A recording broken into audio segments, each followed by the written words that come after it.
The discussion of LGBT issues is not embracing diversity as much as some people think it is, or throwing it out there in a lot of literature, Netflix, etc. This being said, this was relevant to the plot, the characterization, and it was executed well. This type of subject may be controversial to some, otherwise, that's a big part of today's discussion. Otherwise, let's get into it.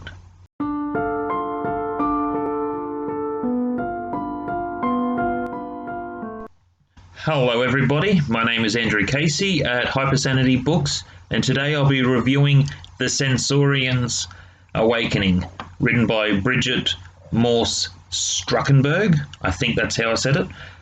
Otherwise, today's video was recommended by my good friend Damien Hansen, introduced me to this author, and I talked to her a little bit before getting the green light to do this video. This book has a lot of 4- and 5-star reviews. The sequel has a lot of reviews as well. It is a popular book. The outlay is 53 chapters and an introduction. That allowed it to be a good page turner and able to take a pause between.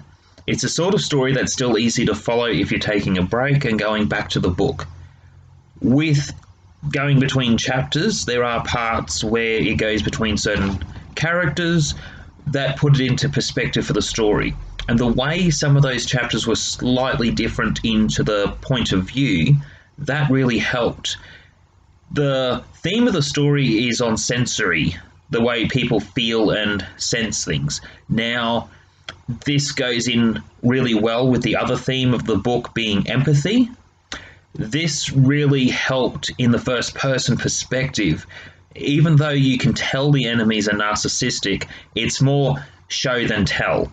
Where in the first person it's telling you how she's feeling, it's telling you what she's thinking. So the balance between show and tell is extremely good.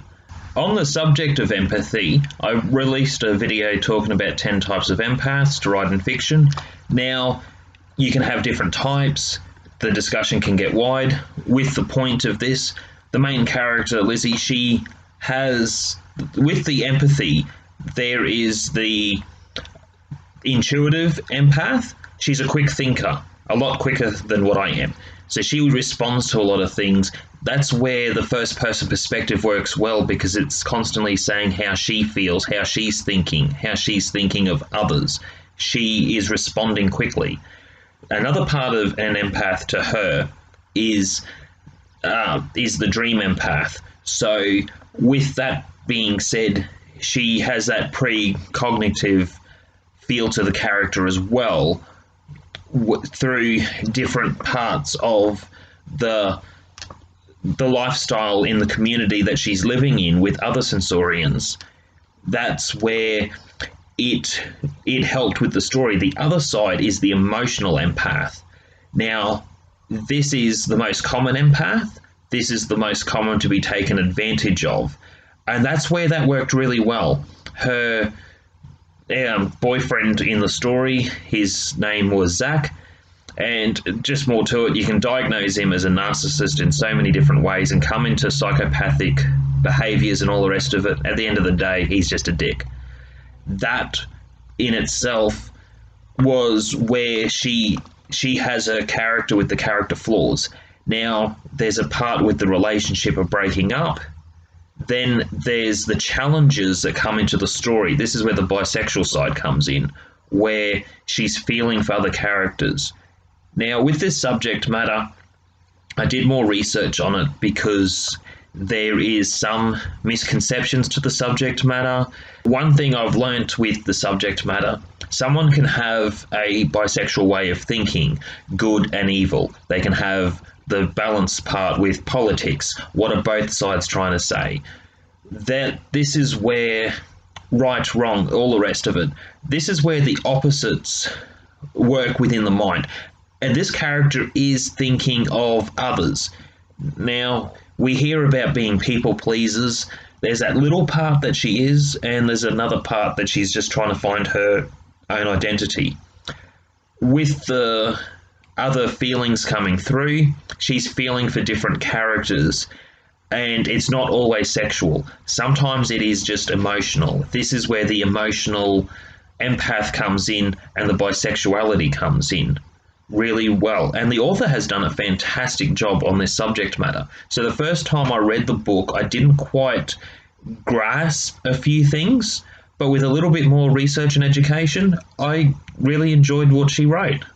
I'm just going to read a little part to help explain what I'm trying to say.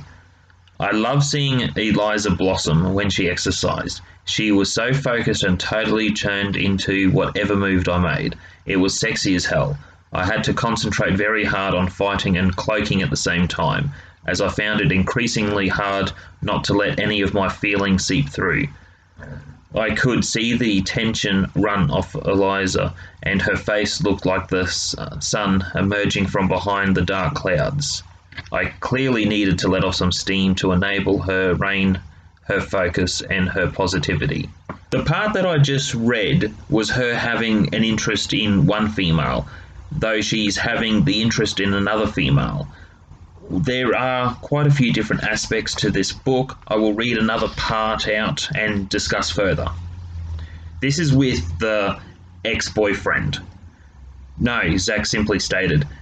You can see her afterward and probably spend some time at home.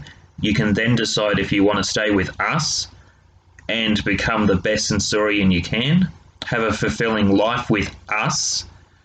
Here, you won't have to hide your gift, but you can use it to do good. By then you will know within yourself if you can be loyal to us and submit to our rules. Zach didn't show any empathy for my plight. No, there were no encouraging words, no sympathetic squeeze on my hand, not even a reassuring nod. Absolutely nothing. With what's been read, the first part that I was reading out was her having an interest in someone else. The character is clearly feeling for Sapphire. That gets made clear through the story.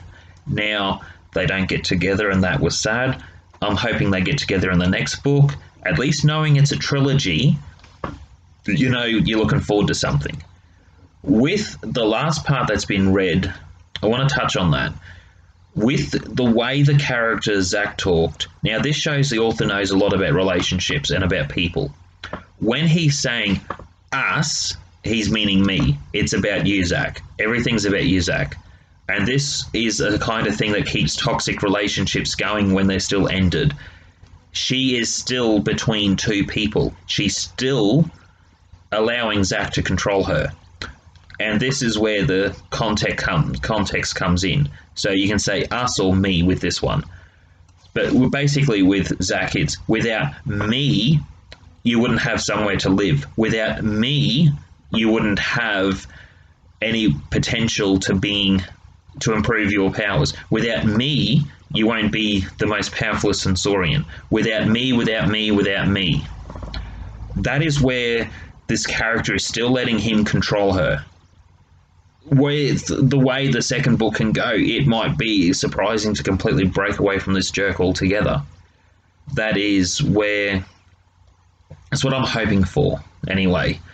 But there's a lot of things I can predict for coming with the other books. I'll just have to read the next one soon. Otherwise, being said, the author, you have done a fantastic job. Strongest points, open up the chapters really well. It helped with the setting, it helped with the atmosphere, and you dive straight into the story each time. With a lot of the training montages, there were some interesting points. I couldn't get into it all today. But the strongest point within the book is the relationships and the relationship building. The character is clearly empathetic, and with the antagonist, without revealing the antagonist, I feel there's going to be something really interesting coming up with that, because I think the resolution is going to be non-predictable. And as far as mystery goes, it's really well done. Otherwise, that's it for today. Thank you for letting me review your book. If you would like me to review your book, you can email me at andrewcasey@hypersanitybooks.com. If you like seeing book reviews, want to have your book reviewed, or if you want to watch videos about how to write on personalities, different subject matter, then definitely please hit like, subscribe, and comment. It helps this channel, and I'll be posting more regularly soon. Thank you.